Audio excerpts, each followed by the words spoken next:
And we're continuing with this, the fourth chapter of The Dark Secret of Weatherend. Anthony doesn't remember what he did with the diary. He, in fact, gave it to Anders Borkman in the middle of the night. He accused his mom of taking it, but realized quickly that she didn't. And we will pick up after the paragraph break. One sunny morning later that week, Miss Eels was up in the tower room of the library sorting magazines. She was wearing a blue denim apron, and an old-fashioned Turk's head feather duster lay at her side. Miss Eels was kneeling down, and she was reading a thrilling story in the June 1951 issue of Cosmopolitan. That was the trouble with sorting magazines. You just had to stop every now and then to look at something fascinating. Oh well, it was better to do this than to think about what was going on at 4 o'clock that afternoon. Miss Eels groaned. Mrs. Oxenstern was throwing yet another sweet little tea party up in the new genealogy room. It was enough to make you sick. First, the grand opening party, and now a tea for the Minnesota Genealogical Society. And who was expected to be there, all dressed up and looking sweet and saying nice, polite, boring things? Why, Miss Eels, the head librarian, of course. Miss Eels ground her teeth and sighed. Then she got up, brushed dust off her apron, and looked around in dismay at the tall, towering piles of old dog-eared magazines and journals. I have to get organized, she said to herself. At that moment, a blast of wind hit the tower, making the loose glass in the windows rattle. Gazing wistfully out at the park far below, she thought how badly she wanted to be out there flying a kite. Bring! Miss Eels jumped a little and looked up at the small white plastic box mounted over the tower room's only door. Set in one end of the box was a small red warning light. It was blinking on and off. The box vibrated as the alarm bell rang again. It meant that someone was at the main desk. Bring! The bell rang again. Whoever it was getting impatient. Miss Eels threw down her feather duster and bustled off toward the stairs. When she got to the main desk, Miss Eels found none other than Anders Borkman glowering into space.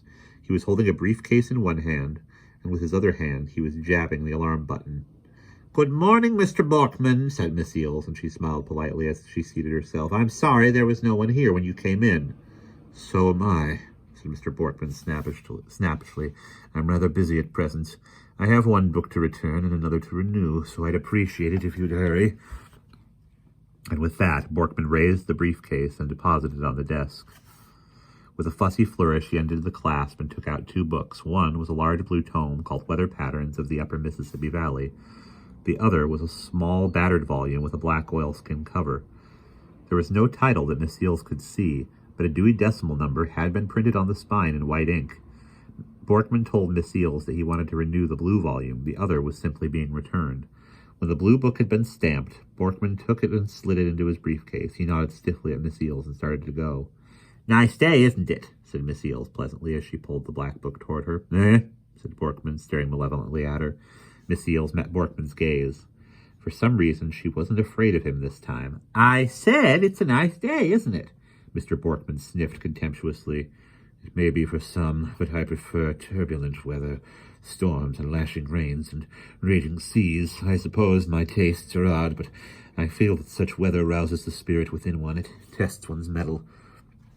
Miss Eels did not say what she thought about this rather pompous little speech. She merely shrugged and began flipping through her desk calendar.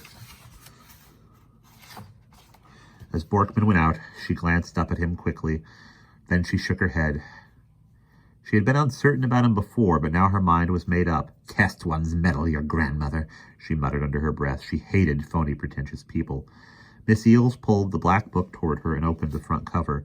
Then she did a double take. She had never seen this book before.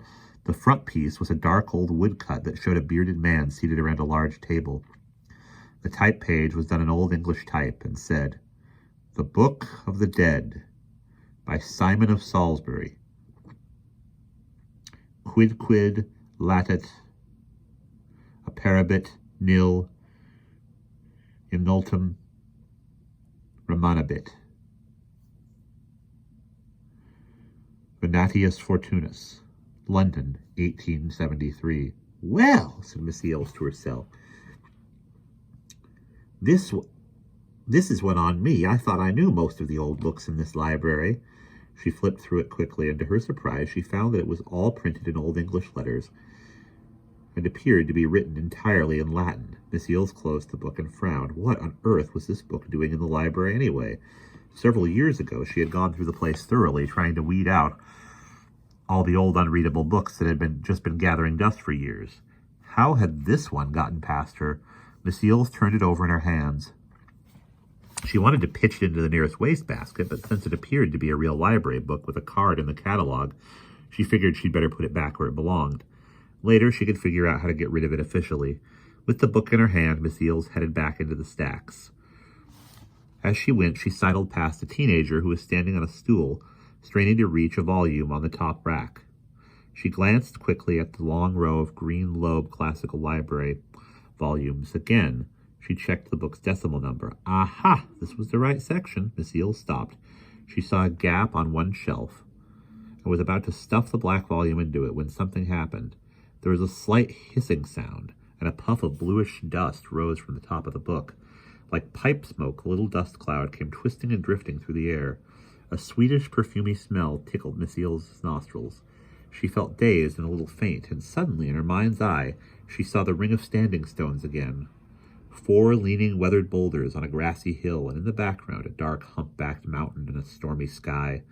Then the vision vanished, and the cloud of sweet-smelling dust was gone, and Miss Eels stood there stunned, with the black book in her hand. She felt very confused and a bit frightened.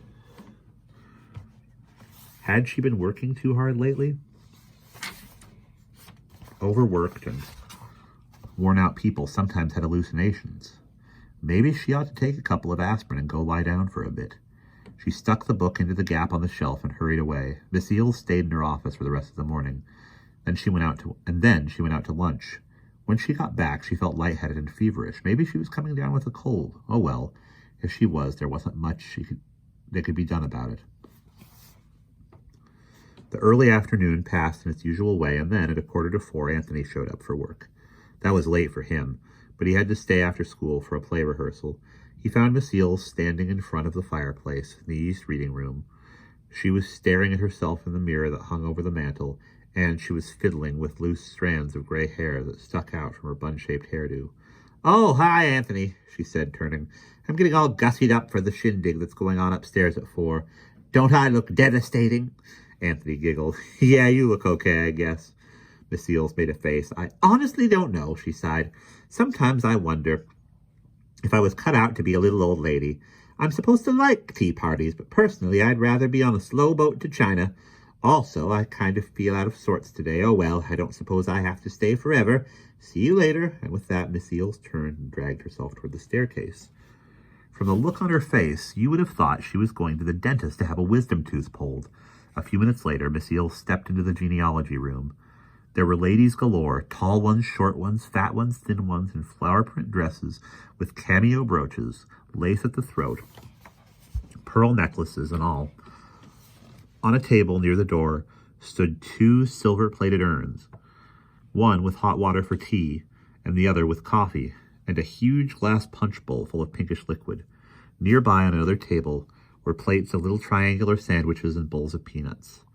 At the far end of the room, a string quartet was playing. In the midst of all this was Mrs. Oxenstern, bigger than life and twice as bossy looking. She was wearing her best white silk dress, and on her collar was the jeweled American flag pin that she always wore on special occasions. And as usual, her silver-gray hair was done in a rippling permanent wave that looked so permanent, Miss Eels always imagined attacking it with a hammer and chisel to uncover the plaster beneath. Everything was as it should be, polite and proper and indescribably boring. Miss Eels advanced into the room. She passed the tea urn and the coffee urn and took a cup of punch.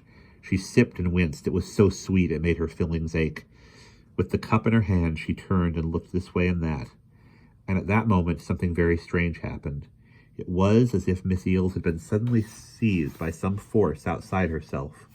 She went reeling madly across the room, elbowing people aside and slopping punch everywhere.